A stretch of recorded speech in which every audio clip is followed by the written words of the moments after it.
Karachi medical dental college نے اب اپنے افسران و ملازمین کو مراد دینے کا جو سلسلہ شروع کیا تھا وہ تاحال رکا نہیں ہے، وہ بھی جاری ہے۔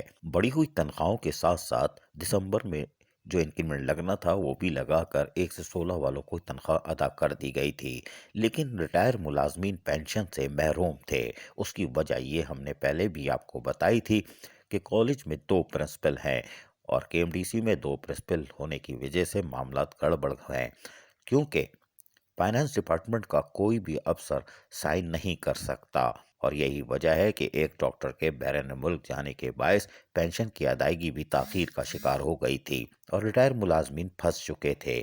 تاہم Karachi medical and dental college نے ایک بار پھر ریٹائر ملازمین کو بروقت پینشن ادا کر دی ہے اور تقریباً ریٹائر ملازمین کی مد میں 50 لاکھ کے قریب ادائیگی کی گئی ہے۔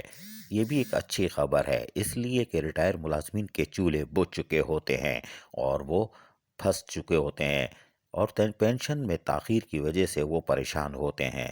تاہم اب ریٹائر ملازمین بھی کے ایم ڈی سی کے نمٹ چکے۔ یہ ایک اچھی خبر ہے کہ Karachi medical and dental college اپنے ملازمین کو اب مراد دے رہا ہے اور جو تاخیر کا سلسلہ تھا وہ بھی ختم ہو گیا، لیکن انتظامیہ کو اس طرف دیکھنا ہوگا کہ اگر ایک پرنسپل غائب ہو جائے تو کتنی مشکلات کا سامنا کرنا پڑتا ہے، آخر ایسا کیوں ہوتا ہے۔